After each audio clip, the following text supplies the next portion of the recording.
Your Excellencies, visiting heads of state and government, vice presidents, and other representatives of governments, Her Excellency Aisha Muhammadu Buhari, His Excellency Vice President Yemi Oshibanjo and spouse, the Senate President and spouse, Speaker of the House of Representatives, His Lord Chief Justice of the Federation, former Presidents and Heads of State, Executive Governors here present, members of the National Assembly, members of the Diplomatic Corps, top government functionaries, captains of industry, distinguished guests, ladies and gentlemen. I am immensely grateful to God who has preserved us to witness this day and this occasion. Today marks a triumph for Nigeria and an occasion to celebrate her freedom and cherish her democracy. Nigerians have shown their commitment to democracy and are determined to entrench its culture. Our journey hasn't been easy, but thanks to the determination of our people and strong support from friends abroad, we have today a truly democratically elected government in place. I would like to thank President Goodluck Jonathan for his display of statesmanship in setting a precedent for us that has now made our people proud to be Nigerians wherever they are. With the support and cooperation he has given to the transition process, he has made it possible for us to show the world that despite the perceived tension in the land, we can be a united people, capable of doing what is right for our nation. Together, we cooperated to surprise the world that had come to expect only the worst from Nigeria. I hope this act of graciously accepting defeat by the outgoing president will become the standard of political conduct in our country. I would like to thank the millions of supporters who believed in us even when the cause seemed hopeless. I salute their resolve to wait long hours in rain and hot sunshine to register and cast their votes and stay all night if necessary to protect and ensure their votes count and were counted.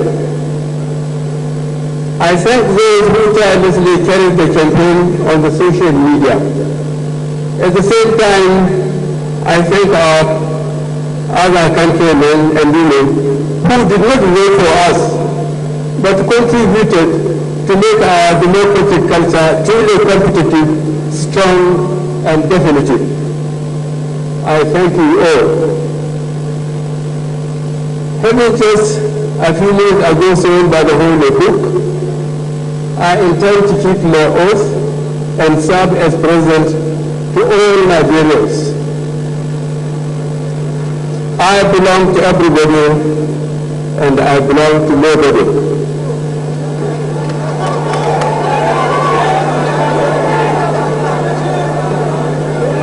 A few people have privately told us that on coming back to office, I shall go after them.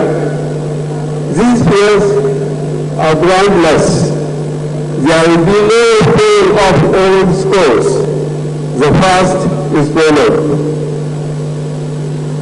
Our neighbors in the sub-Saharan region and our African brethren should rest assured that Nigeria, under our administration, will be able to play any leadership role that Africa expects of it.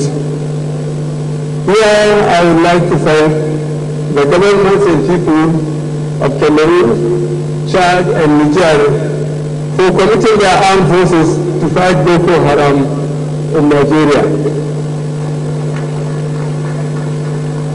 I also wish to assure the wider international community of our readiness to cooperate and help to combat threats of cross-border terrorism, sea piracy, refugees and boat people, financial crime, cyber crime, climate change, the spread of communicable diseases, and other challenges of the 21st century.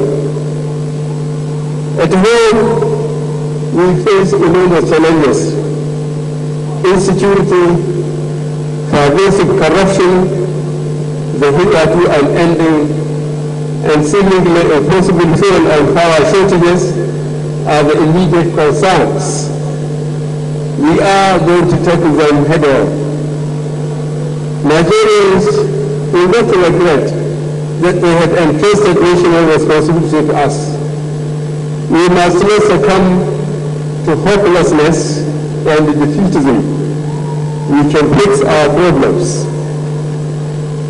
In recent times, Nigerian leaders appear to have misread our mission. Our founding fathers, Mr. Herbert Macaulay, Dr. Nnamdi Azikiwe, Chief of Okemi Awolowo, Alhaji Ahmed Bello, the Sardauna of Sokoto, Alhaji Abubakar Tafawa Balewa, Malam Aminu Kano, Chief J.S. Tarka, Mr. Ewa Ita, Chief Dennis Osagibi, Chief Madoke Akintola, and their colleagues work to establish certain standards of governance. They might have differed in their methods or tactics or details, but they were united in establishing a viable and progressive country. Some of their successors behaved like spoiled children, breaking everything and bringing disorder to the house. Furthermore, we as Nigerians must remind ourselves that we are heirs to great civilizations. Sheikh Osman Al-Fudiy's Caliphate, the Kanan Berno Empire, the Oyo Empire, the Benin Empire, and King Jaja's formidable domain. The blood of the great ancestors flow in our veins. What is now required is to build on these legacies to modernize and uplift Nigeria. Daunting as the task may be, it is by no means insurmountable. We are now a national consensus that our children's route to national development is democracy. To achieve our objectives, we must consciously work the democratic system. The federal executive under my watch will not seek to encroach on the duties and functions of the legislative and judicial arms of government. The law enforcing authorities will be charged to operate within the Constitution. We shall rebuild and reform the public service to become more effective and more serviceable. We shall charge them to apply themselves with integrity and stabilize the system. For their part, the legislative arm must keep to their brief of making laws, carrying out oversight functions, and doing so expeditiously. The judicial system moving forward to clean itself from its immediate past. The country now expects the judiciary to act with dispatch in all cases, especially on corruption, serious financial crimes, or abuse of office. It is only when the three arms act constitutionally that government will be enabled to serve the country optimally and avoid confusion or too often bedeviling governance today. Elsewhere, relations between Abuja and the states have to be clarified if we are to serve the country better. Constitutionally, there are limits to powers of each of the three tiers of government, but that should not mean the federal government should fold its arms and close its eyes to what is going on in the states and local governments. Not least, the operation of the local government joint account. While the federal government cannot interfere in the details of its operations, it will ensure that the gross corruption at the local level is checked. As far as the Constitution allows me, I will try to ensure that there is a responsible and accountable governance at all levels of government in the country. For I will not have kept my own trust with the Nigerian people if I allow others abuse theirs under my watch. However, no matter how well organized the governments of the Federation are, they cannot succeed without support, understanding, and cooperation of labor unions, organized private sector, the press, and civil society organizations. I appeal to employers and workers alike to unite in raising productivity so that everybody will have the opportunity to share in increased prosperity. The Nigerian press is the most vibrant in Africa. My appeal to the media today, and this includes the social media, is to exercise its considerable powers with responsibility and patriotism. My appeal for unity is predicated on the seriousness of the legacy we are getting into.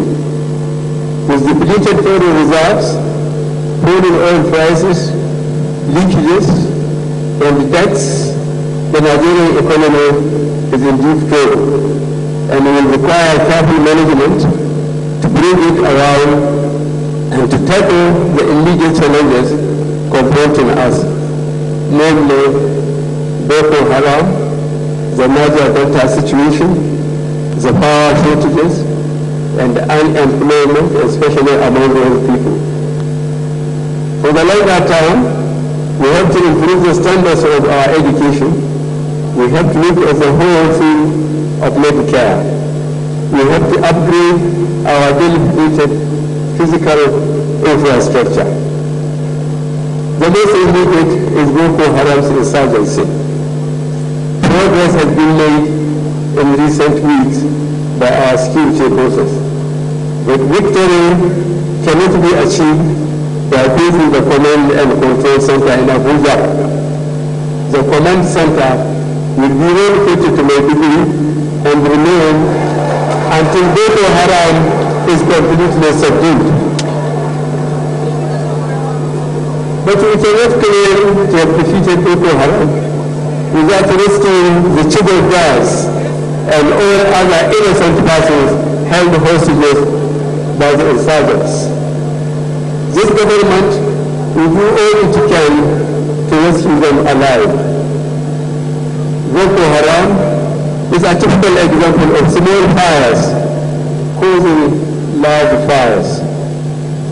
An example and an Orthodox preacher with a kind of following was given post-human fame and following by his extrajudicial murder at the hands of the police. Since then, through official bungling, negligence, complacency, or collusion, Boko Haram became a terrifying force, taking tens of thousands of lives and capturing several towns and villages, covering swaths of Nigerian sovereign territory. Boko Haram is a mindless, godless group who who are as far away from Islam as one can think of. At the end of the hostilities was a